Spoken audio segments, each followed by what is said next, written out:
Ailson Lino convida. Novidade e informação pra melhorar sua vida. Podcast Ailson Lino convida.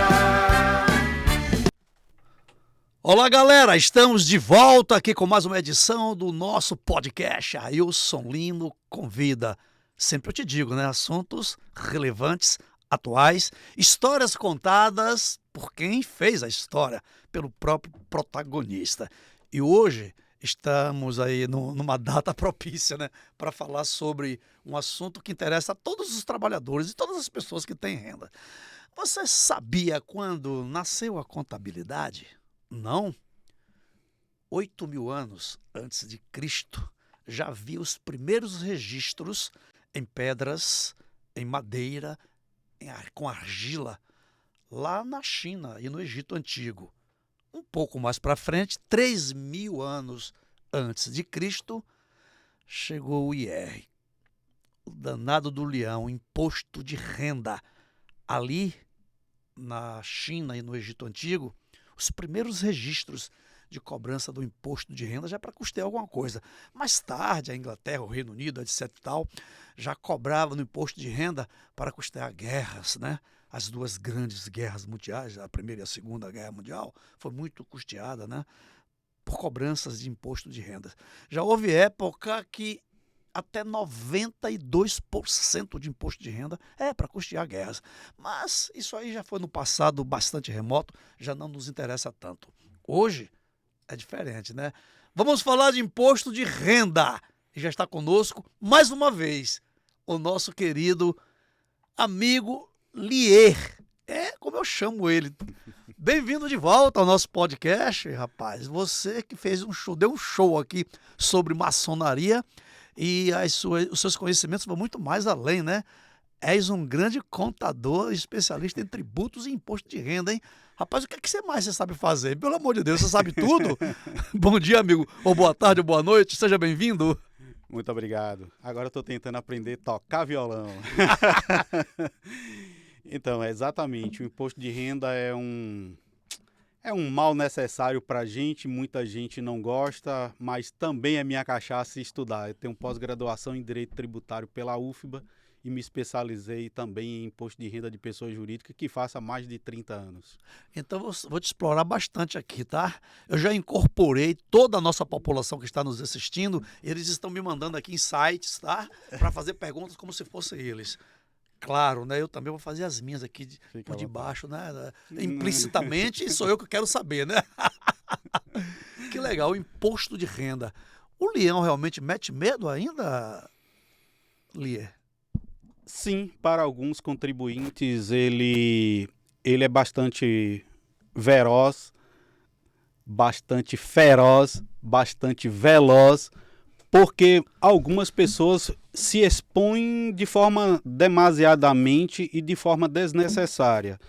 Por exemplo, você faz um trabalho de um freelancer, de uma produtora de um vídeo, de um cinema ou qualquer outra coisa.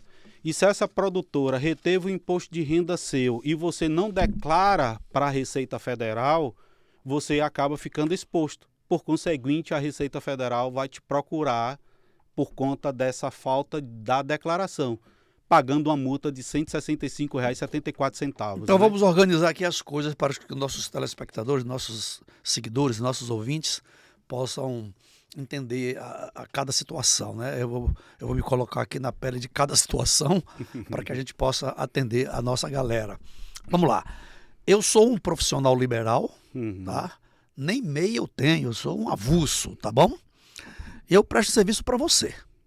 Vou pintar a sua casa lá, vou fazer um trabalho para você e que esse trabalho vai te custar R$50 mil. Vou fazer uma casa para você. Aí você vai me pagar 50 mil. Vai fazer um Pix para mim e eu vou receber. Eu nunca declarei imposto de renda, que eu não sei nem o que é isso. Eu não tenho renda para isso. Mas você declara que você me pagou 50 mil e eu preciso declarar esses 50? Como é que funciona? Sim, a partir do momento em que você declarar lá em pagamentos o meu CPF, a Receita Federal saberá que eu recebi. E certamente ela me intimará para que eu preste esta declaração. Porque a declaração, meu amigo Lino, nada mais é do que o ajuste. É dizer, eu recebi tanto, eu paguei tanto, vamos aqui, ó, eu tenho dependência dos meus filhos, eu paguei plano de saúde, eu paguei escola, então ele faz... Na verdade, o programa do imposto chama-se Programa de Ajuste Anual, Declaração de Ajuste Anual. Então é um ajuste, é um monta-quebra-cabeça para saber se eu paguei mais ou paguei menos. Paguei mais, eu sou restituído. Paguei menos, eu tenho que contribuir, eu tenho que pagar, que chama imposto devido, eu tenho que pagar. Então vamos lá. Qual é o valor mínimo que é isento? O isento da declaração hoje é 33.288, alguma Por ano? coisa por ano, exatamente. Menos de R$3.000 por mês? Menos de R$3.000 por mês, exatamente. Então, me faculta não declarar, ok? Lhe faculta, mas você pode também declarar. Posso. Muito bem, então eu vou voltar. Eu sou aquele pedreiro. Perfeito. Que eu faço bicos por aí e tal, e nunca ganhei mais do que 30 mil no ano. Mas de repente você me contratou para fazer uma casa, né? Sim. E essa casa vai te custar 50 mil só de mão de obra. Portanto, eu já ultrapasso do limite de não declarar.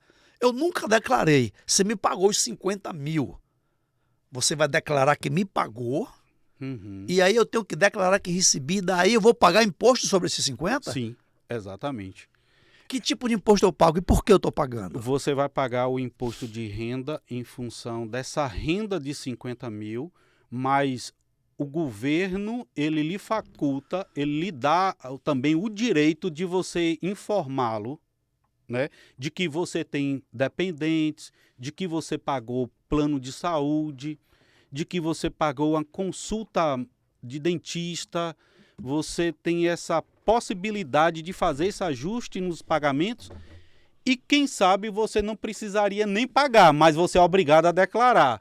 Por exemplo, Lino, vamos supor que você tem uma empresa e você distribui lucro dessa empresa. Se seu lucro for acima de R$400 mil por ano, você é obrigado a declarar.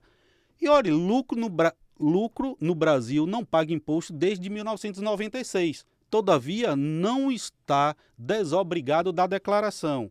Um outro caso específico. Vamos supor que você tem algum ente querido na sua família que tem Alzheimer.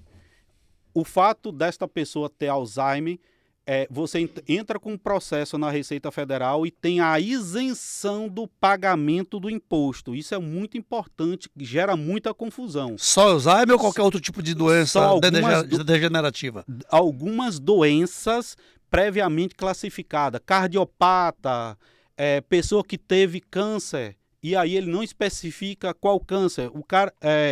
O homem teve um câncer de próstata, ele pode entrar com um processo na Receita Federal. Uma mulher que teve um câncer mamário, ela pode entrar na Receita Federal com processo de isenção do pagamento, mas não lhe dar o direito de não declarar. Essa é a grande X da questão. Essa isenção de pagamento de pessoas portadoras desse tipo de doença que você aqui enumerou algumas, inclusive o câncer, mesmo que essa pessoa já esteja curada do câncer, independente do valor que ele recebe, o cara até lá, ele recebe R$1 milhão por ano do trabalho dele, ele é isento.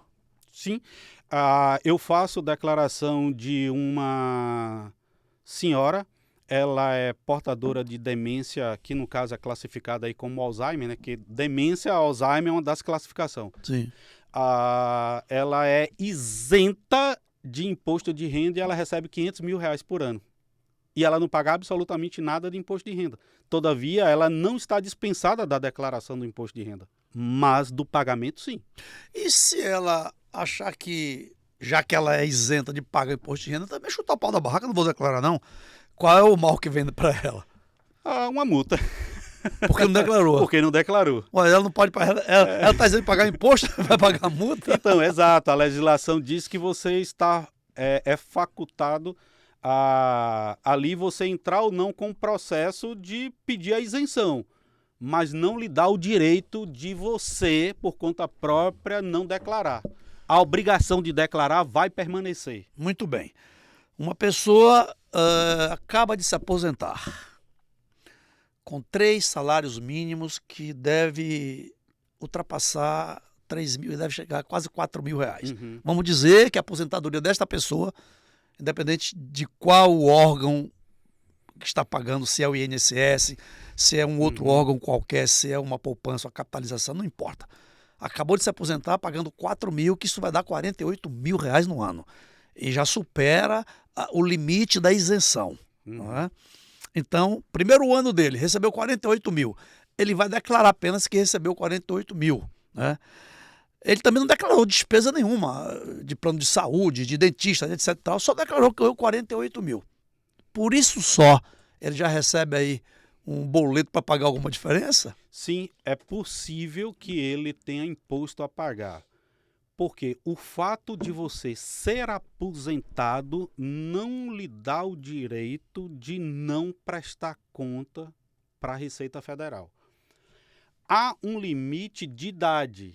Quando você atinge 65 anos de idade, ele pega 22 mil reais e tira da base de cálculo. Então, dos 40 mil, vamos fazer conta de padeiro aqui. Sim. 20 mil ele tira, ok, como isento, e deixa 20 mil como tributável. Ora, 30 mil é o meu limite, eu só Tô tenho fora. 20, eu estou fora do pagamento, mas não da declaração. Vamos lá, então vamos fazer outra conta em cima do seu raciocínio, tá? Vamos pular de 40 mil anual para 100 mil. Perfeito. Ele tirou 20 mil, Isso. ficaram 80 mil. Sobre os 80 ele tem que pagar? Sim, certamente ele irá pagar para a Receita Federal algo em torno de 27,5%, que é mais ou menos isso, a alíquota, mas se ele optar por uma declaração simplificada, possivelmente cairá para 16%, 14%. Ele pode facultar isso daí. A Noel Lier, vamos lá. Cidadão, a cidadã trabalhou a vida inteira.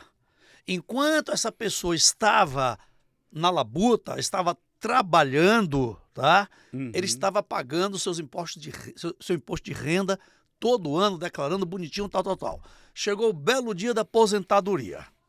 Olha que ele tá contribuindo a vida inteira com o INSS, por exemplo, né?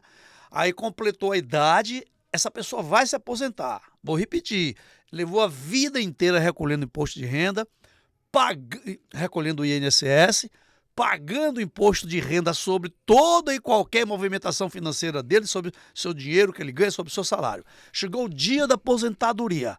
Essa pessoa vai se aposentar com um teto de 7 mil reais. Pagou tudo a vida inteira. 7 mil reais vezes 12 vai dar 84 mil, é isso? Ele vai pagar imposto de renda sobre isso que ele pagou a vida inteira, isso é verdade? É assim mesmo?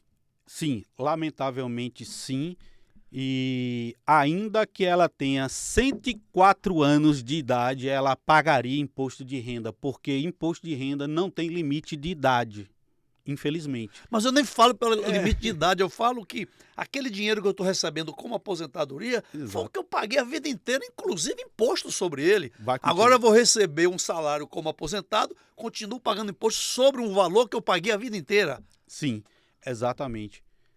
Infelizmente, sobre essa diferença dos 80 com 20 que nós falamos, né? O 20 vai lá para rendimentos isentos e não tributáveis para aposentados ou pensionistas que têm acima de 65 anos de idade.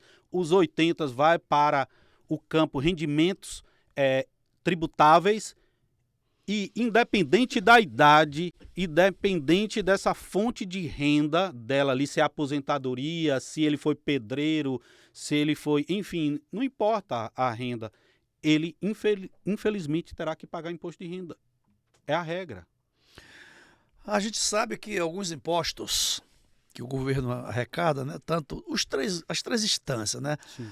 municipal, estadual e federal, determinadas cobranças são, entre aspas, destinadas a determinado benefício para a população. imposto tal normalmente é destinado para isso, imposto tal é destinado para aquilo, etc e tal. Especificamente, o imposto de renda, como é que retorna para a população? É uma boa pergunta. O imposto de renda, de acordo com a Constituição Federal, ele é destinado para os entes, seja ele municipal ou estadual. Então, quando um cidadão paga imposto de renda, de alguma forma, indiretamente, ele volta para o município através da repasse do governo federal para que ele faça o calçamento, para que ele faça alguma obra, alguma infraestrutura para aquele município. O imposto de renda destina-se exatamente para custear o Estado e o município.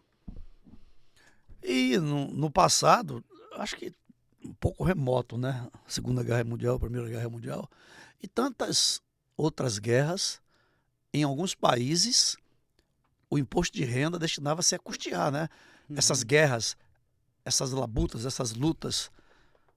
E hoje, como o Brasil, graças a Deus, não tem guerra, então para custear algumas necessidades, não tem guerra declarada. O Big está rindo ali, ó. Não tem guerra declarada, né? Tem guerra implícita.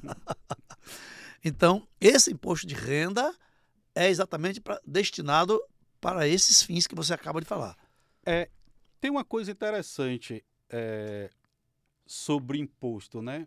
Vamos supor que eu tenho uma roça, eu tenho um terrenozinho, uma glebe, né? Uma glebazinha ali num determinado município. E o Estado, por alguma forma, vai fazer alguma melhoria. Você sabia que o Estado ele tem o direito de cobrar uma taxa pelo fato de ter feito essa melhoria sobre aquele terreno ali? Mesmo sem a minha autorização. Mesmo sem a sua autorização. O governo é muito legal, né? É muito legal o governo, né? Bacana, ó. Palma para você. Então, eu tenho uma roça, como você falou, lutei a vida inteira, comprei um pedaço de terra, paguei 1000 prestações. A vida toda. A vida toda. Cheguei velho, na minha velhice, vou plantar um abacaxi, uma batata, uma laranja e tal. Aí o governo acha de passar uma rota por ali, né? Vou botar um asfalto aqui. Aí vai beneficiar um pedaço do meu terreno. Ó, eu vou beneficiar aqui, tu vai me pagar 100 mil. Eu digo, como assim? Exato. Eu tô mandando você beneficiar alguma coisa. É assim que funciona. Porque a palavra tributo ele é dividida em imposto, contribuição de melhorias e taxas. Tributos nada mais é do que isso. Então, ora, se contribuição de melhoria é o que eu estou melhorando. Entende? Então, assim, graças a Deus, o nosso Congresso não despertou ainda para nos cobrar, em alguns aspectos, essa contribuição de melhoria. Graças a Deus. Vamos falar aqui de grandes metrópoles, como Salvador, por exemplo. Salvador virou um canteiro de obras aí nos últimos anos. Fato. Graças a Deus, a cidade está tomando um outro rumo, está bonita, está se atualizando. Isso é fato, ninguém pode dizer que não. Não estou falando nem de política, estou falando da minha cidade, onde eu vivo, onde eu moro. Tá? Então, eu tenho lá, o sujeito tem lá uma casa, um restaurante, um bar, sei lá, uma casa de residência, onde, por exemplo, passou o metrô. A obra do metrô dizia que tinha que passar por ali, ia passar por cima da minha casa. E aí chegou para mim e falou assim, ó, nós vamos passar a obra do metrô aqui, eu vou desapropriar, vou derrubar essa tua casa aqui. E o valor venal, segundo o IPTU, custa 1 milhão, vou lhe pagar 300. É assim que funciona? Lamentavelmente, sim. Em se tratando do Estado, o Estado tudo pode. Se ele quer, ele pode. Não adianta a justiça dizer que não, porque ele vai ter dezenas de argumentos de que, o que é esse bar em relação ao benefício para a sociedade, para a comunidade soteropolitana. E se for uma residência onde eu moro, minha família mora há 100 anos lá? Vai embora também. Mas eu paguei o IPTU, que dizia que o valor venal era 1 milhão. E por que agora o Estado quer derrubar dizendo que vale 300? Bom, questão de preço é discutível, mas o fato é que ele vai derrubar sua casa. E não vai me pagar em cima de 1 milhão? Possivelmente não. Há um caso concreto em Santana, Bahia, de que uma área lá de um amigo meu, ele possui um terreno de herança, onde o governo do estado foi e desapropriou para fazer um campo de pouso de avião. está até hoje, ele não recebeu R$1. E, no entanto, já foi feito o campo de avião. E a galera tá pousando e decolando lá. E nas terras dele. E ele assistindo os aviões pousarem e decolarem sem ver R$1 no bolso. E ele virou Zé Minhoca, foi pra debaixo da terra. Exatamente. Que legal, né? Esse é o Estado. Que beleza. Tá bom. Vamos falar agora. A gente vai fazer um reviravolta aqui, vai pra lá, volta pra cá. Não vamos seguir aí um roteiro não, tá? Fique à vontade. Eu tô aqui pensando nessa tributação em dividendos, né? Quem recebe dividendos é quem é empresário, quem tem cotas de participação societária em alguma empresa que recebe dividendos. Havia aí há pouco tempo atrás, uma discussão de se ia ou não tributar dividendos, etc e tal. Afinal de contas, os dividendos já estão sendo tributados ou ainda estão com isenção de tributos? Então, em agosto de 1998... Não tão Outro estranho. dia ali, eu escrevi um artigo que saiu na Gazeta Mercantil dizendo o seguinte: reforma tributária no Brasil somente em 2002. 2002. Você escreveu isso em 98. Em 1998. De modo que de 2002 nós aprovamos a reforma tributária agora, 2022. Foi 20 anos depois do que eu disse. E o que eu falo é o seguinte, olha, o governo ele não sabe planejar, ele não sabe articular, ele não sabe, vamos dizer assim, demonstrar à população a cobrança do imposto. E o mais interessante, que eu jamais pensaria que o governo iria tributar lucros. Porque quando você tributa lucros, há uma grande evasão, por exemplo, da Bolsa de Valores. Vai ter não sei se você sabe, mas 3 pessoas no Brasil, cada uma paga individualmente recebe R$1 bilhão de lucro. 3 pessoas no Brasil. R$1 bilhão de lucro por ano. Por ano. Só 3 pessoas. Na faixa de 30 pessoas recebe de 500 milhões a 999, abaixo de R$1 bilhão. 3 pessoas, 1 bilhão, 30 pessoas. 30 pessoas de 500 milhões a 999. É 1 bilhão, né? Mas há, inclusive, aí uma distribuição de renda linear, não é? Só rindo, né? Então. Continue, e o resto? Aí o que eu quero te dizer é o seguinte, 70% da população não recebe nem R$100 mil de lucro. Então essas pessoas não se preocupam, porque o target para que o governo federal irá cobrar do contribuinte sobre lucros, pelo menos é o que está escrito, é que será a partir de R$1,5 milhão por ano. Então quem ganha abaixo disso não se preocupe não, que me parece que vai ser... tributado. Me parece que sim. Mas você fala de lucro, de dividendos, de dividendos, né? Exatamente. Então, deixa aqui, porque você me falou tantos números que meu tic-teco aqui deu nó, que deu um treco aqui, tá? 3 pessoas recebem acima de R$1 bilhão por ano, Isso. que ainda não está sendo tributado. Não. 30 pessoas recebem... De 500 milhões a 1 bilhão. A 1 bilhão, que Exato. também não está sendo tributado. Não.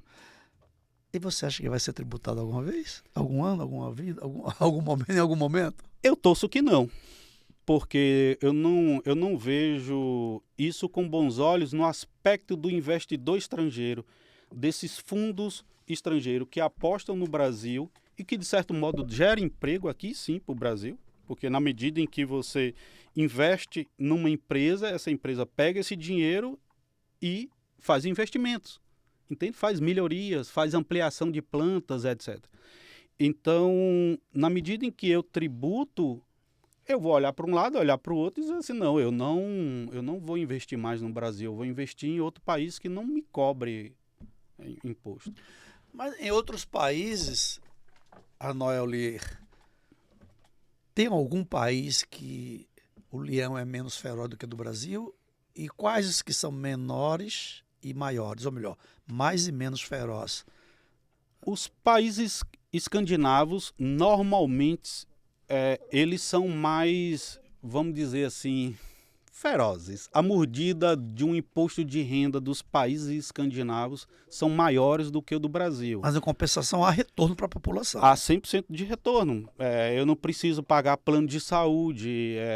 Assim, eu ando numa rodovia a qualquer hora do dia ou da noite, eu sei que ali não tem buraco. Justifica esse valor, né? Exatamente. Essa mordida do leão ser tão feroz, na verdade, não é nem uma Exatamente. mordida, né? É, Porque retorna. retorna, sim. É uma carícia do leão. Ó, me Exato. dá aqui que eu te dou em dobro. Eu Isso. garanto tudo para você. Isso justificaria, né? São poucas as escolas particulares, existe, mas são poucas, a maioria são públicas de alto nível. Então, assim, você o que economiza. Eu tenho um cliente que paga R$102 mil para um filho estudar numa escola aqui em Salvador. R$102 mil por ano. por ano. Isso. Então ele economizaria esses 102 mil e poderia gerar outros negócios com esses 102 mil. Ele poderia aplicar, consumir, por exemplo, que poderia gerar mais renda para a população. Na medida que você compra, você gera mais negócio. Né? Evidente. Eu vou te contar. Você tem uma ideia hoje de quantos contribuintes no Brasil, segundo o último imposto de renda, quantas pessoas declararam e quantas pagaram a diferença do imposto? Exatamente hoje, dia 16 de maio, foram declarados em torno de 25 milhões de pessoas. Foram declaradas para 2024, 25. 2024, 25. E Exatamente. de 23, 24, quantas pessoas declararam? Você tem esse número? Pelo menos estimativa. Olha, eu acredito que esteja na faixa de 47 milhões, alguma coisa dessa natureza. A média hoje do brasileiro, exatamente hoje, dia 16 de maio, foi de 47 anos de idade que declarou imposto de renda. A média da faixa etária. A faixa etária, exatamente. 47 anos. 47 anos. Então quer dizer que essa renda, a maioria está centralizada aí na galera mais madura, né? Essa geração aí, Y, né? É. Y não, é X, Z, né? X, eu nem sei que geração mais é, tá? Geração X. Mas essa galera que está recebendo aí, já que você falou nessa geração aí, nessa juventude, tem muita gente aí que está trabalhando, ganhando dinheiro nas redes sociais, né? Sim. Inclusive recebe aí Sim. dessas plataformas. Isso já vem com o imposto de renda batido, ou após ele receber ele tem que declarar e pagar? Declarar, você falou que tem que declarar, né? Que é lei. Uhum. Mas daí, ele tem que pagar mais alguma coisa ou ele já recebe como se fosse um prêmio de loteria que é isento de pagamento de imposto de renda? Não, o prêmio de loteria ele não é isento, ele já vem retido. Sim, né? já vem retido. Já vem retido. Isento Então, que eu digo assim, é isso. sim, Eu já sim. recebi o líquido. Exatamente. Eu não faço contabilidade dessas tipo de empresas. Eu não vejo que essas empresas retêm o imposto para a Receita Federal quando ofere lá para um desses ganhadores. Eu não vejo isso, eu nunca li nada sobre isso. Eu tenho estudado... Você fala de influência. De influência, Então entendeu? vamos lá, Eli. Eu sou um influencer, eu ganhei aí das redes sociais, sei lá, nem sei nem como é que fala sobre isso, o Big, que é especialista. Eu recebi R$200 mil, né? Porque eu tenho não sei quantos milhões de seguidores, Sim. etc, tal. Recebi R$200 mil. Esses 200, eu estou estou até repetindo Sim. a pergunta, né? Sim. Sobre esses 200, cai na minha conta, eu vou ter que declarar. Segundo você, eu sou forçado Sim. a declarar. Sim. Eu corro o risco de pagar 27,5 sobre esses 200? Corre risco não, você deveria pagar 27,5 sobre esses 200. Mas ele não já vem como um prêmio, por exemplo? Mas ele não vem como prêmio porque quem te pagou não reteve lá na fonte de que houve esse pagamento de prêmio. Mas quem sabe que ele reteve ou não? Eu não tenho histórico e não há regulamentação para esse tipo de categoria, esse tipo de pagamento. O que há é o pagamento como se fosse um prestador de serviço, de modo que eu influencer, recebi esse dinheiro de uma empresa aí, uma empresa de consórcio da vida aí, que me paga. Ora, ela deveria ter retido o 27,5 da minha fonte e ter me pago. Eu faço a contabilidade de um ator aqui na Bahia e ele trabalha para a Rede Globo. Então, quando ele presta um serviço de ator para a Rede Globo retém o imposto dele ali na fonte. Entendeu? E olha que ele não é funcionário da Globo, ele só vai ali e faz um freela, um trabalho ali rapidinho. Mas mesmo assim a Rede Globo retém na fonte o imposto de renda. O imposto de então renda não dele. precisa pagar mais, já foi Isso. retido. No caso de uma influência, eu não vejo isso. Eu não vejo que essas pessoas são contribuintes de imposto de renda nesse volume, nesse monto que eles dizem que recebe. Porque se assim o fosse, certamente eu lhe garanto que elas não estariam demonstrando essa riqueza toda. O que me chama a atenção, né? Tá ficando quente isso aqui, tá ficando bacana esse trabalho, essa discussão. Você falou em consórcio, vamos lá. O sistema consórcio do Brasil permite que o consorciado, que o cliente, pague uma cota de consórcio ao longo do prazo do grupo que ele escolheu. Perfeito. E após ser contemplado, tá, ele pode inclusive retirar esse valor após 6 meses de contemplação, que ele não quis faturar o carro, ele pode retirar o valor em espécie, né? Desde que não haja saldo devedor. Se tiver liquida, recebe o troco. E se ele pagou todas as parcelas, né, ordinariamente, ele pode retirar o valor em espécie, em dinheiro, tá? Ora, ele pagou 80 parcelas durante 80 meses. Vai retirar os 100 mil reais dele. Sobre esse dinheiro ele vai pagar 27,5% de imposto? Não, porque aí é uma outra modalidade. Aí é como se fosse uma poupança, porque quando ainda no consórcio é uma excelente forma de você se capitalizar, já que você não tem a disciplina de guardar dinheiro. O consórcio é uma excelente forma de você juntar dinheiro, porque você vai pagando suaves prestações, no final você recebe uma carta de crédito. Essa carta, o nome já diz, é crédito. Eu posso fazer dela o que eu quiser. Eu posso comprar um carro, eu posso dar entrada numa moto, eu posso, sei lá, dar entrada numa casa. Porque quem vai receber aquela carta de crédito, de certo modo, está recebendo um dinheiro. E um dinheiro com garantia de que ele vai receber, porque afinal de contas é uma carta de crédito. Então ele não pagaria imposto sobre esse saque dessa carta de crédito, vamos chamar assim. Muito bem, meu querido telespectador, quem está falando isso não sou eu que sou profissional de consórcio. Quem está falando isso é um especialista em tributos. Quem está falando isso é um doutor em tributos. Portanto, você já sabe, o consórcio, além de ter todas essas vantagens que o Arnoel Lier acabou de enumerá-las aqui, você também pode, a partir de agora, fazer uma poupança, escolher o consórcio como seu investimento para a sua aposentadoria. E eu te digo, consórcio ele tem algumas nuances que precisam ser bem elaboradas, prestar bem atenção. No nosso caso, por exemplo, é só você apontar a câmera do teu celular para o QR Code que está aqui nesta tela. O teu contato vai diretamente para a nossa equipe de vendas do consórcio Chevrolet, que está fazendo 47 anos de existência agora em 2025, e a Chevrolet fazendo 100 anos de Brasil.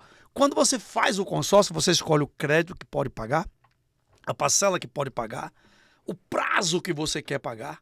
Se no decorrer desse prazo você melhorou um pouco os seus rendimentos e quer fazer um upgrade no consórcio, você nem precisa fazer uma outra carta, um outro consórcio. Pode fazer daquela própria carta um upgrade.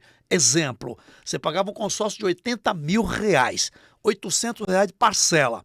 Agora você pode pagar R$1.000 de parcela. Você pode pedir para o grupo de consórcio aumentar a tua carta de 80 para 100 mil e sua parcela ajustar para R$1.000. Bem como se tiver queda também de rendimento, pode fazer o contrário, tá certo? Olha quanta coisa tem em consórcio. E o especialista em tributos está aqui dizendo que o consórcio, a partir da sua contemplação, para você receber esse dinheiro que você pode ter, essa opção, não te tributa mais, porque é uma poupança que você fez. Olha quanta coisa bacana tem no consórcio. Então você já sabe que o consórcio, além de ser um investimento, uma poupança, é também um meio para que você possa garantir o teu futuro, a tua aposentadoria. Estou falando de consórcio, agora vamos falar especificamente de administradora. A Chevrolet está fazendo um século no Brasil, tá? E o consórcio agora em 25 faz 47 anos. Pelos 100 anos da Chevrolet no Brasil, fizemos um grupo de 100 meses. Neste grupo, nós estamos dando uma premiação mensal de R$100 mil. Você concorre todo mês. Você pode abocanhar esses R$100 mil. Se você não tiver dinheiro para dar lance, a gente também empresta 15% da própria carta sem juros. Tá certo? Como vovó já dizia, fritar o porco na mesma banha. Mas se você tem 30% do valor do seu carro e você teme dar o lance porque os lances estão altos, existe dentro do sistema consórcio Chevrolet uma modalidade que se chama lance fixo. Nesta modalidade, todos, eu estou dizendo todos, os consorciados irão ser contemplados com apenas 30%. Você, inclusive, fica aí com a mesma igualdade de condição.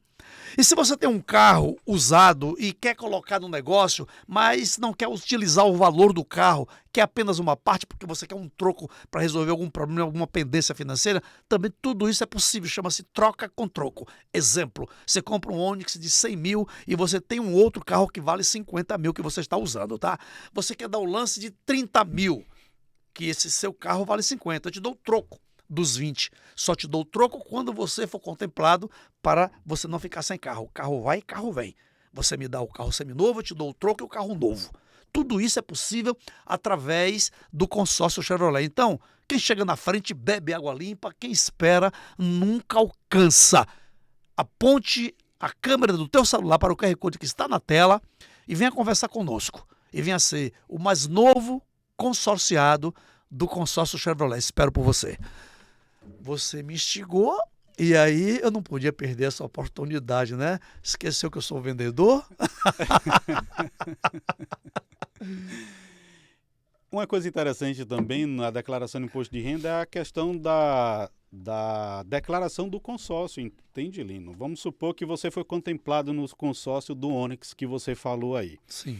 Então, eu tiro lá da parte do consórcio onde eu declaro consórcio não contemplado, declaro o Onix que eu fui contemplado, declaro o número do Renavan do carro, a placa, isso enfim. depois de contemplado. Eu fui contemplado, eu já recebi o faturado, carro, sim, faturado, sim, já estou com o IPVA, sim, né? sim, Porque sim. a declaração é no ano seguinte, Sim. então até isso daí eu já fui, Sim. já fui, já estou com o carro na mão. Sim. Ainda que eu tenha sido contemplado em dezembro, no mês de maio eu já estou com o carro. Sim. Porque eu sei que o consórcio Chevrolet é muito rápido nessa questão de entrega. Sim. Então, eu declaro lá o valor, mudo a categoria de consórcio não contemplado, coloco lá em veículos, né, que é bens móveis, veículos, né, item 1.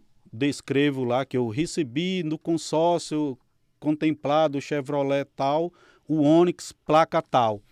E na medida em que eu for pagando anualmente, eu vou somando até finalizar o valor total do consórcio. Então, eu vou pagando aí em 100 vezes que eu falei, que você acabou de dar um exemplo. Certo. E eu fui contemplado na 30ª parcela. Cota. Assembleia. Então, eu tenho mais 70. E cada ano eu vou colocando até completar essas 70 parcelas restantes. Eu vou somando na declaração de imposto de renda.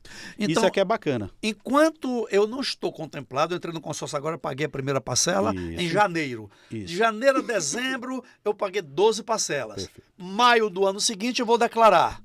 Aí eu vou dizer que eu paguei 12 parcelas de R$1.000. Aí você coloca lá que eu tenho um crédito de R$12.000. Isso. Existe um campo específico no imposto de renda, salvo me engano, 99, e dentro desse 99 existe um subgrupo que tem escrito assim, consórcio não contemplado. E aí você vai colocando todas essas parcelas.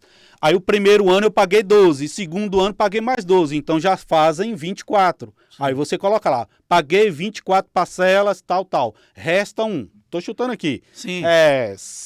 60. Esses 24 mil dos 2 anos de R$1.000 que eu paguei, entra como patrimônio para mim? Entra como e patrimônio. Deve, exatamente. Eu vou falar no meu caso específico, eu tenho 3 consórcios e cada ano eu vou somando minhas parcelas. Por alguma razão eu ainda não fui contemplado. Que legal. Então, um exemplo, você tem 3 consórcios de 100 mil cada um. Isso. Exemplo, né? Tem um que está com 30 meses, outro com 40 meses, outro com 50 meses. Perfeito. Você somou esses 40, 50 e 30 meses, deu R$90.000 Isso. de parcelas pagas. Exato. Estou dando um chute aqui. Perfeito. Aí você coloca como patrimônio que você adquiriu naquele ano, 90 mil. É patrimônio seu. Isso. Né? Aí depois, no ano seguinte, você continua até chegar ao final, ou seja, a quitação de todas as cotas, ou de uma das cotas. Na hora que chegou o final, aí você decide, ou eu vou faturar um carro, ou eu vou pegar em dinheiro, né? Isso. Tanto faz eu faturar um carro ou pegar em dinheiro, já não pago mais nada de imposto de renda. Não, exatamente. É por isso que eu falei que não precisaria se preocupar com relação a consórcio em pagamento do imposto de renda. Porque se você faz a declaração bem feita e de forma correta, né? Você tem um controle das prestações, tanto é que meus clientes, eu sempre sou muito incisivo nas cobranças dele, do relatório do consórcio, porque o consórcio também ele lhe presta um relatório Sim. dizendo, ó, você pagou X parcelas e faltam Sim, tantas nos a boletos serem pagas. mensais vem todo o histórico. Exatamente, então você já sabe quanto foi que você pagou. Aí você só vai ajustando na sua declaração de imposto de renda a quantidade de parcelas que você já pagou ao longo desse tempo, de filiado, eu não sei muito bem, ou associado. Consorciado, da adesão daquele consórcio. E você sabe também quantas parcelas faltam a vencer.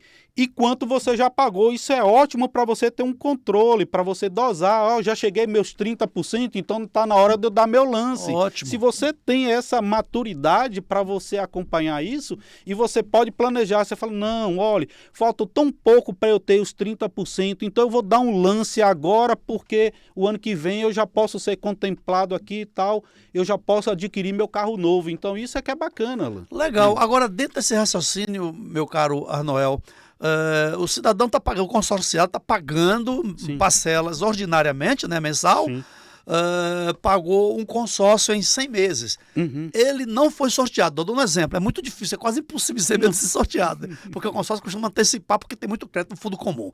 Mas ele chegou na 100ª parcela, quitou. Só que ele veio declarando ano a ano o valor da parcela que ele estava pagando. Isso.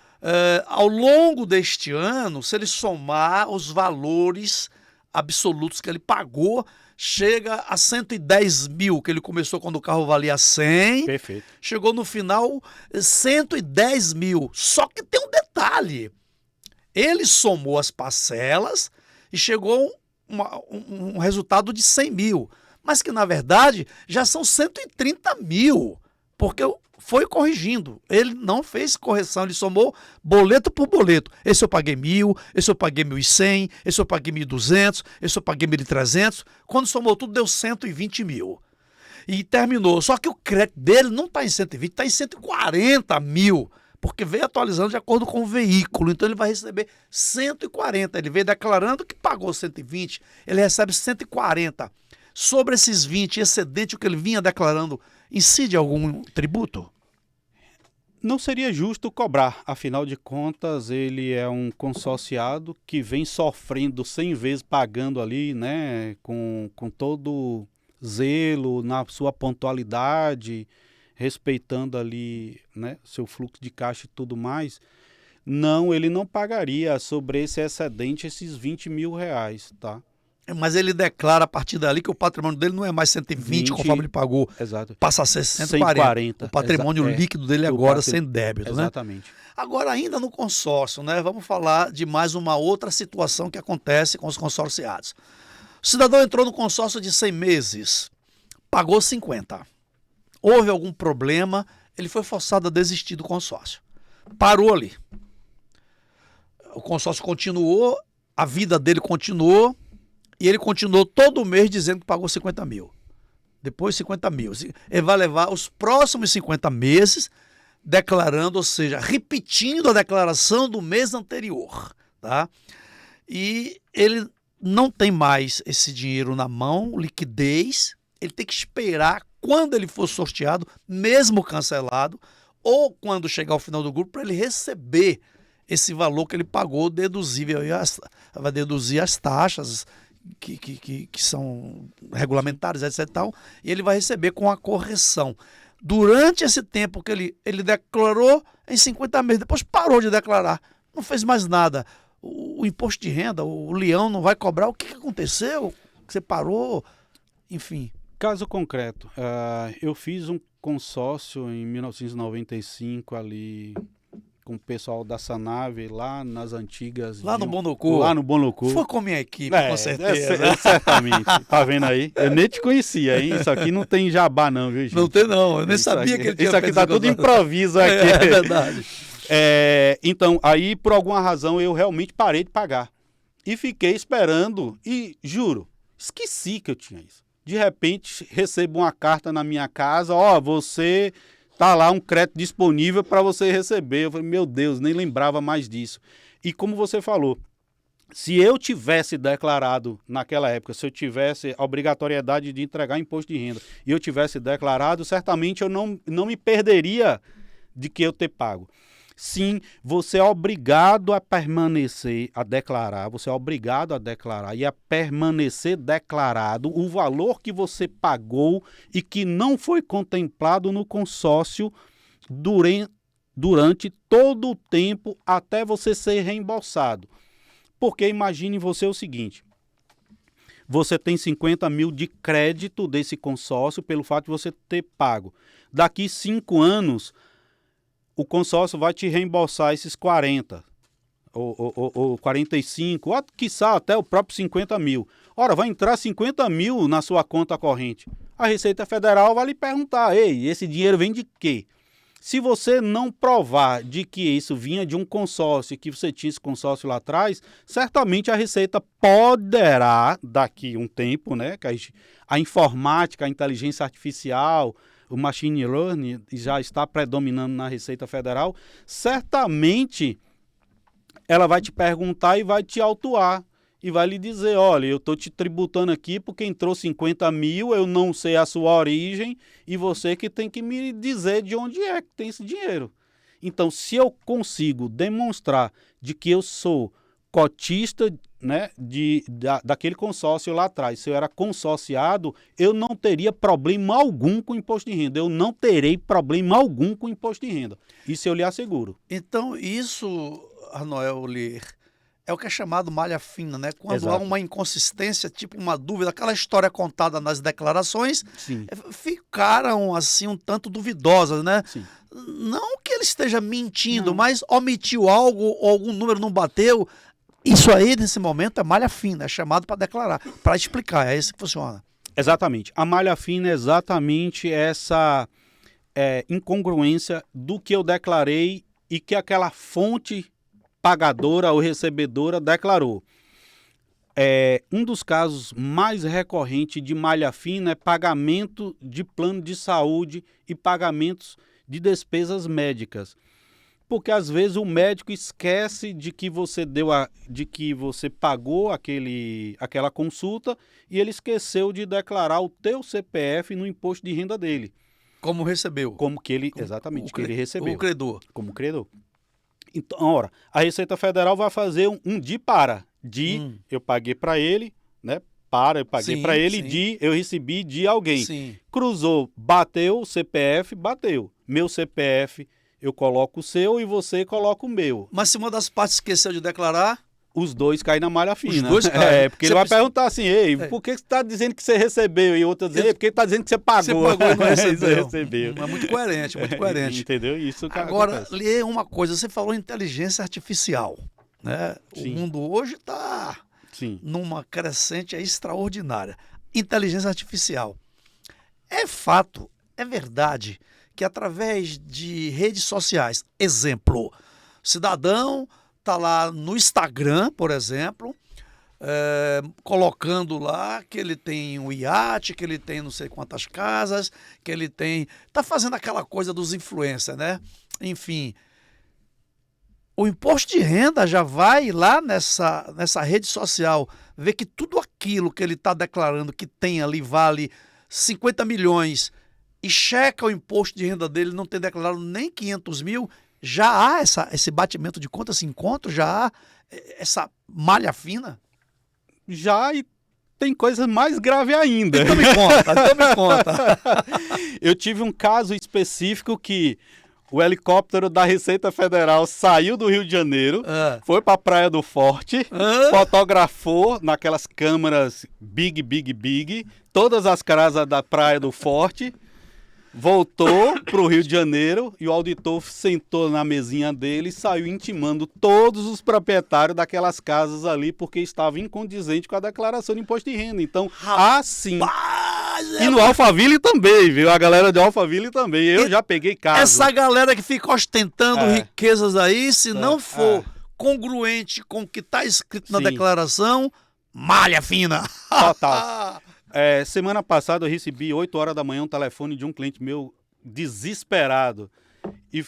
Ouça essa, viu, Big? Desesperado, dizendo, poxa, Arnoel, ó, um auditor da Receita Federal escrafunchou aqui meu Instagram e meu LinkedIn.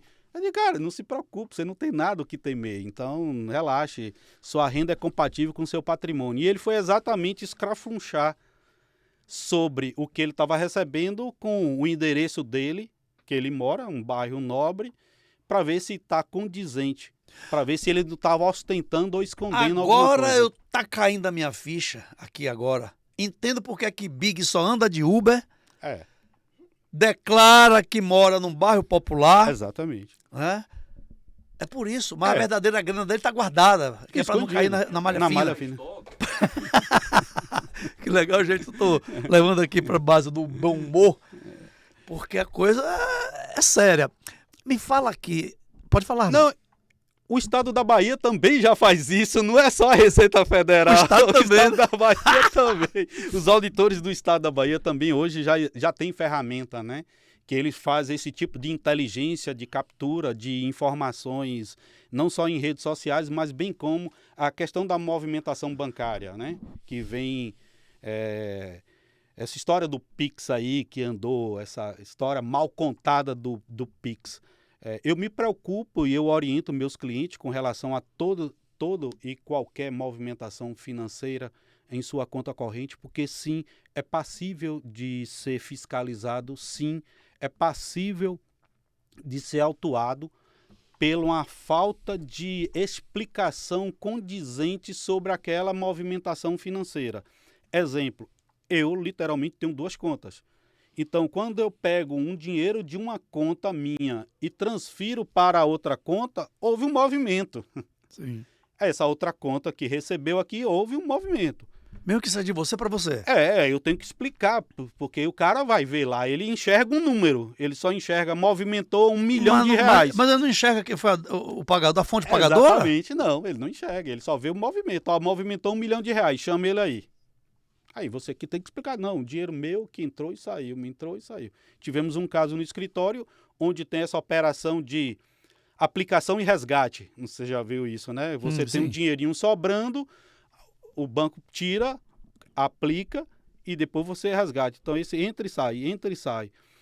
No passado... Que é até automático, né? Aplica automático, você exatamente. Já tira lá. No passado, isso eu estou falando... Né? Como eu sou das antigas, no passado um auditor chamou, ó, tem uma movimentação aqui, eu disse, mas isso aqui é meu dinheiro, ó, tá entrando, tá saindo, é meu mesmo. Aí disse, tá, desculpa. Então... eu faço isso sempre, né, de uma conta para outra. Agora me fala uma coisa aqui, fique tranquilo, que é de mim para mim. Né? Então não se preocupe. Agora, eu não sei se esse assunto, essa pergunta que eu vou te fazer, está aí dentro do assunto que a gente está discutindo aqui, que é imposto de renda. No sistema financeiro de imóveis, vamos lá. O cidadão quer comprar um apartamento de R$1 milhão. Né? O sistema de financiamento dos bancos diz que só pode financiar 80%. Alguns bancos 70%. Agora tem uma nova lei que é 70%. Enfim, vamos lá. R$1 milhão custa o apartamento, o cidadão vai financiar 800 mil. Ele dá 200 mil de entrada. Né? Mas se ele não quer dar esses 200 mil de entrada. Vamos lá, você está me vendendo um apartamento que diz que é 1 milhão. Né? Eu estou pagando 800 mil do financiamento e eu tenho que declarar os 200 que eu estou te pagando. E se eu quiser te pagar, por exemplo, em ter serviço, eu sou um profissional que você vai me contratar e os 200 mil eu vou fazer tipo uma permuta. Então só vai aparecer naquele momento 800 mil que você está recebendo, que foi do financiamento. Esses 200 é um acordo que eu vou te pagar em serviço durante 2 anos. Como é que fica isso no imposto de renda? É uma boa pergunta. A questão do financiamento, eu nem recomendo você declarar logo de imediato o seu bem, né? Que você acabou de comprar um apartamento de R$1 milhão, já colocando R$1 milhão na sua declaração de imposto de renda. Mas o banco não vai declarar que me pagou esse milhão? Sim, mas ele sabe que foi financiado. Então, o que eu sugiro é a pessoa, o contribuinte, declarando as prestações juntamente com o aporte que ele deu. Então, ele, teoricamente, ele colocaria... Mas esse aporte ele não deu, ele é um acordo com o vendedor que vai pagar em serviços. Mas, de qualquer sorte... tecnicamente foi 200 mil reais. Mas não entrou na conta do credor? Mas na hora que ele for vender esse imóvel lá, ele vai ter um ganho de capital mais alto com 200 mil, que vai fazer uma diferença, né? Sim, mas ele vai pagar ITIV sobre os 200, sobre 1 milhão. Sobre 1 milhão, vai. Infelizmente. Inclusive, no cartório, ele vai declarar o quê? Quando você fez esse acordo, você vai declarar que pagou 800 mil ou 1 milhão? Entendeu? 1 milhão porque o banco só me financia 80%. Então eu tenho que dizer que é 1 milhão para poder financiar 800. A Receita Federal sabe que pagou 1 milhão. Sim. Então, ela certamente vai... Mas ela exige o comprovante que eu te botei na sua conta, esse 200 mil, ou tanto faz? Não. Nesse caso aí, como foi uma permuta, foi um aspecto de qualquer sorte, foi um pagamento de... eu vou chamar de torna, né? Uma permutazinha, né? Então, para mim, que fui eu que comprei o apartamento, eu recomendo colocar os 200 mil reais que eu paguei, mais as prestações daquele período, daquele ano, mais as taxas do ITIV, né? Que, querendo ou não, eu também paguei essa taxa. Claro. Então, o custo do meu apartamento é exatamente isso, os 200, a taxa do ITIV, a taxa do cartório e as prestações, que de qualquer sorte são atualizáveis, né? Sim. Então, eu recomendo colocar este valor na declaração de imposto de renda. Eu, sendo o vendedor, teoricamente, eu só recebi 800 mil, eu não recebi os 200. Os 200. Os 200 foi permuta. Sim. Então, teoricamente, não houve um ingresso de renda. Eu não tive essa renda. Entendi. Agora, Liê, me diga uma coisa. A gente vê por aí, alguma época na minha vida, eu atrasei impostos, né? Sim. Eu acho Todo que mundo. Todo mundo já teve esse problema de atrasar alguns impostos e sair do Simples. Eu estou falando já de empresas, né? Sim. Já que você é especialista. Depois ajustar os impostos, pagar e voltar para o Simples. Exemplo, alguém ficou 1 ano sem pagar o Simples. No ano seguinte, a empresa dele saiu do Simples. Sim. Perdeu porque ele não pagou. A cada mês, ele pagava, por exemplo, 20 mil reais de Simples. Significa que ao longo de 12 meses, eram 240 mil que ele deixou de pagar. Aí no ano seguinte ele vai fazer um ajuste, fazer um acordo com o governo para pagar e até voltar para o Simples. Sim. Só que aqueles 240 mil que ele deixou de pagar no ano, quando entra tantos juros, tanto não sei o quê, vai para 600 mil. Como é que o juro natural de um país, do Brasil, é baseado na Selic, que hoje deve estar 14% ao ano, e o próprio governo me cobra 150% ao ano em cima dos débitos que eu tenho?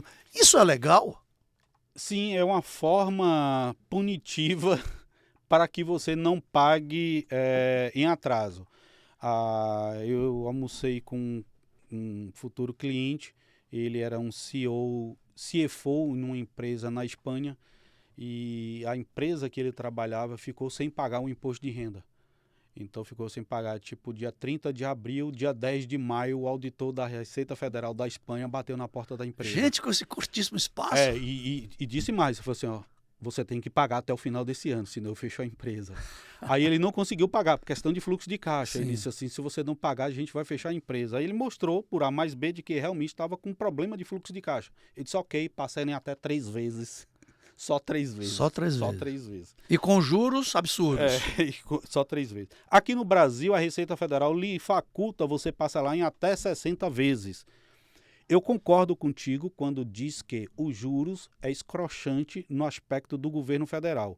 Porque para lhe restituir, ele te aplica um juros sobre o imposto que você pagou a mais. Na hora de te cobrar, ele cobra de você com outro tipo de juros. Sim. Completamente diferente. Completamente diferente, claro. E outra coisa, Lino, aí vale a pena deixar claro nesse podcast, com relação aos contribuintes, pessoa física, que tem dinheiro aplicado e que tem imposto de renda a pagar. Eu não recomendo parcelar em 8 vezes o imposto de renda, porque além de você pagar 1% de juros na segunda parcela, você ainda paga a taxa Selic. É melhor então, você tirar um pouco da grana que estava e pagar à vista. E pagar à vista. E tem desconto quando paga à vista, assim, Não. atrasados? Não. De vez em quando o governo sai com algumas medidas assim, algumas campanhas, né? Sim. Sobretudo Refis. prestes à política, né? Sim. O refis. Então vamos lá. Quem quiser pagar à vista, eu dou até 80%, 90% de desconto nos juros e multas. E paga o principal. De vez em quando ele faz isso, de vez em quando, né? Sim. No governo anterior federal, extinguiu essa parcela, essa questão do refis e criou agora o que ele chama de parcelamento personalizado. Então, cada caso, ele é analisado. Então, vai depender do seu fluxo de caixa, vai depender das suas condições financeiras. Você pode até ter desconto, mas a depender da sua situação, você não tem desconto nenhum. Bom, então Então, o refis acabou. Perguntar para você se é legal é uma pergunta infantil. Se é legal o governo cobrar esses juros escochantes, pois é ele que dita as regras. Mas eu acho muito leonino. Pô. Você deve... O cara bota 200%. Sim. Você deve 100 mil, você vai pagar 400 mil. Isso é uma loucura. Enfim, o tempo está assim já dizendo para a gente que tem que encerrar, mas eu quero fazer uma última pergunta para você, tá? Big, é mais uma pergunta. E já é praxe a gente estourar aqui quando traz... quando... Uma pergunta leonina. Leonina, já é uma praxe a gente estourar o tempo quando traz aqui o Arnoel Lier, porque ele tem assuntos interessantíssimos. Vamos lá. Tem uma pessoa que é casada, é lógico. Sim. Foi casada há muitos anos, separou, mas não oficializou a separação. Perfeito. A certidão de casamento está dizendo que é casada, tá? Então essa pessoa continua pagando todas as despesas daquela antiga família. As despesas normais, plano de saúde, etc. e tal. Portanto, bota na conta daquela pessoa todo mês um certo valor, que supera a isenção que o imposto de renda por ano isenta. Supera e muito. Essa pessoa nunca declarou quais os riscos. Quem está pagando e quem está recebendo estão correndo. Quem está pagando corre o risco de ser chamado para a Receita Federal se ele tiver rendimentos tributáveis e se tiver deduzindo da base de cálculo do imposto, certamente a Receita Federal pode chamar e arguir por que é que está fazendo essa movimentação e entender se há alguma decisão judicial, etc. Se não está pagando? E quem está recebendo, ela poderia receber isso de forma legal, tranquila, a título de chamado de pensão alimentícia, porque pensão alimentícia hoje no Brasil é isento de imposto de renda. Mas aí teria que ter uma decisão judicial. Exatamente, porque tecnicamente você está pagando ali, não está tendo nenhum embasamento legal, embora eu estou entendendo que seja uma pensão alimentícia. Mas a nível factível de Receita Federal, não. E ainda mais, o Estado da Bahia pode intervir dizendo: ei, eu acho que isso aí é uma doação, eu vou querer meu quinhão aqui também. E 8%. Quanto é que se cobra doação hoje? 8%? Não, 3,5%. 3,5%? Então vamos lá, eu tenho uma casa, eu quero doar para um filho. Sim. Né? Aí eu vou doar essa casa para ele e vou pagar 3,5%. Exato. Simplesmente porque eu estou doando. Exatamente. O Em que vida. mais- o que Porque mais o em governo caso quer de de- morte ele pagaria 8%, então é melhor doar em vida. O que mais o governo quer da gente, hein? Tem aquela música que diz: você tem que pagar para nascer, você tem que pagar para viver, você tem que pagar para Silvio morrer. Brito, né? Tá tudo errado, como a própria canção fala, né? Tá tudo errado. É o Silvio Brito que fala na canção. Rapaz, eu tenho 1 bilhão de perguntas para te fazer. Eu acho que quem está nos assistindo também gostaria muito de perguntar. Lógico, né? Porque o assunto é amplo e não para por aqui. Em outra oportunidade, quem sabe. Meu caro Arnoel Lier, você esteve aqui em outra oportunidade para falar sobre maçonaria. Deu um show sobre maçonaria. Muita gente agora conhece a maçonaria por dentro a partir da sua explicação. Agora você vem aqui dar um show de tributação, né? Então, a nossa galera está sendo assim agraciada com essas informações, pelos quais eu agradeço a você por estar nos doando aí esse treinamento, esse curso completamente de graça, né? É um serviço social, eu diria. Podcast Arissolino Convida é isso, serviço social. Obrigado, meu caro Lê, você já é da casa, fico muito feliz por isso. Muito obrigado. Eu é quem agradeço, estou à disposição a todos vocês. Não deixe de curtir, dar um like, fazer pergunta aí, que a gente está à disposição. Valeu, galera. Então, traz aqui suas sugestões de pauta, né? Passa pro Big, passa aqui para mim no meu Instagram, Ailson Lino Convida, melhor, Ailson Lino. Eu passo pro Big, que ele é quem produz esse podcast da gente, né? Não foi legal hoje? É sempre legal, né? Valeu, galera. Obrigado. Até a próxima. Fui.